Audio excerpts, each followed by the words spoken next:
Hello, my name is Daniel.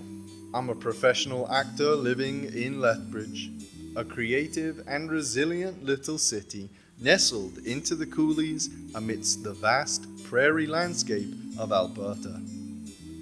This city, its people and views have stolen my heart over the years, much like the works and words of a certain poet, William Shakespeare. Welcome to Thy Bard Shakesonnet, where I sit down with a handful of local Lethbridge artists like myself to both shake down and shake up a handful of Shakespeare's age-old sonnets.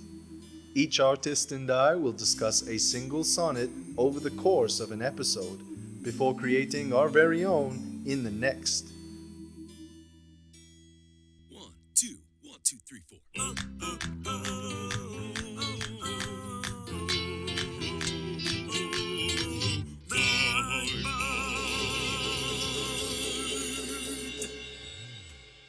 Shakesonnet. In this episode, we are shaking down none other than William Shakespeare's 117th sonnet. But we needn't do so alone. Oh no! Please join me in welcoming Brent Clark. Brent Clark was born in Woodstock, New Brunswick, but grew up in Coaldale, Alberta. He graduated with his BFA in Drama Performance from the University of Lethbridge in 2020.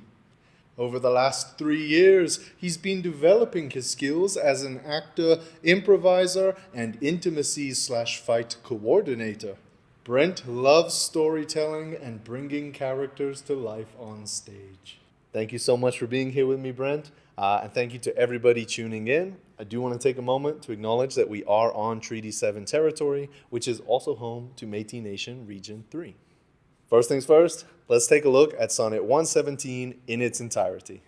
Accuse me thus, that I have scanted all, wherein I should your great deserts repay, forgot upon your dearest love to call, whereto all bonds do tie me day by day, that I have frequent been with unknown minds, and given to time your own dear purchased right, that I have hoisted sail to all the winds, which should transport me farthest from your sight, book both my wilfulness and errors down, and on just proof surmise accumulate, bring me within the level of your frown, but shoot not at me in your wakened hate, since my appeal says I did strive to prove the constancy and virtue of your love. What does this sonnet mean to you? What stands out to you in it? Yeah.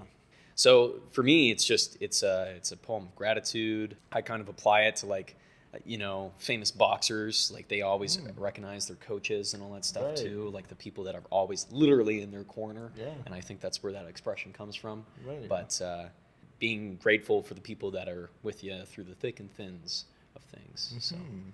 Did you know Lethbridge boxing legend Kai Yip passed away in 2017? Yip was inducted into the Lethbridge Sports Hall of Fame, the Alberta Sports Hall of Fame, and the Canadian Boxing Hall of Fame, racking up an impressive 90 wins and 12 losses in a 5-year boxing career. I don't know. You could also throw this stuff in a courtroom. Like this stuff could be in a drama. This stuff could be pretty much anywhere. So. Yeah. Well, let's give the first stanza a read and see what stands out to us. Accuse me thus, that I have scanted all, wherein I should your great deserts repay, forgot upon your dearest love to call, whereto all bonds do tie me day by day. Awesome. So what stands out to you in this first stanza, lines 1 through 4? You are accusing me that I am indebted to your gifts that you have given me. What color does this first stanza make you think of? Brown. Because I think of the literal sense, a rope or a ball and chain or like some anchor that is holding them there. Yeah. So to summarize that, I'm saying brown. Let's go with brown. Because rope is typically brown. Yeah, absolutely. Brown it is. So let's take a look at stanza 2, lines 5 through 8.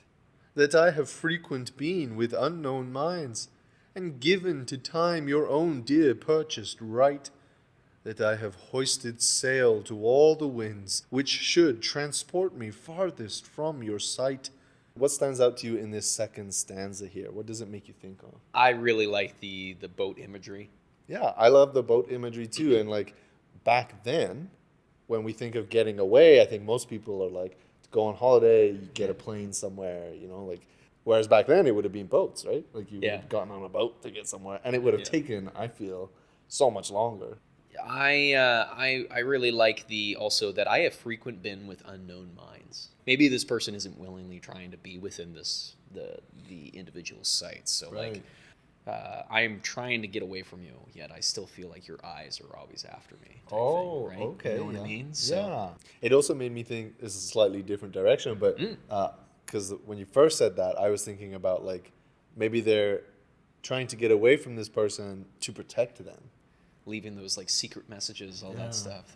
They're going through the garden, and all of a sudden they find like a weird, note that's just been like, wait, this was delivered today? What color does this second stanza make you think of? Blue. Blue. Yeah, the ocean. The ocean. In reality, I was thinking still about the sails and Right. the boat imagery. Blue it is.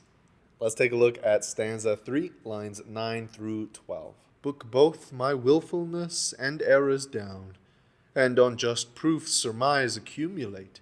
Bring me within the level of your frown, but shoot not at me in your wakened hate. The poet is referencing a social contract. And yeah, again, that kind of legal proceeding, they're kind of like referencing that social contract or that Right.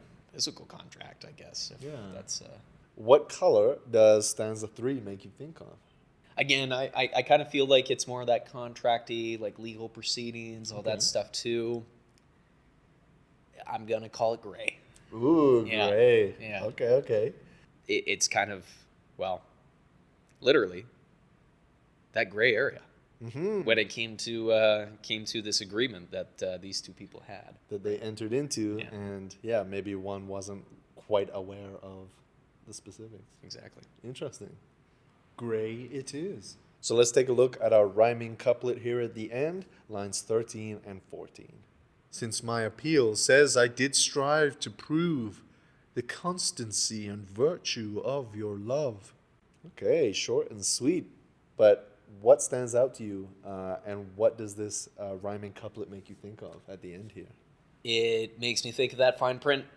I've done what our agreement asks. They're just kind of like, I've done exactly word for word what we agreed to do, and so I deserve no more hate from you. Yeah, and so does it feel heartfelt to you, or does it feel very like surface, or? Now that I have it in more of a contract state, I read it as more surface level. And what color does this rhyming couplet at the end here make you think of? Ooh, red. Red for if it was just surface level, like red for me just really speaks to more of like a hard stop. Yeah. The stop sign, but also like red can indicate the passion, the love, and all that stuff too. You know what that makes me think of? What? It makes me think of like a signed seal. Yeah, on like yeah. an old-timey contract or letter, you know? Okay, That's okay. what that makes me think of. We got we got everything right here, right now. That's good. I feel like this is a legal proceeding, a legal hearing now. Read, signed, and sealed. Stay tuned for the next episode where Daniel and Brent shake up Sonnet 117.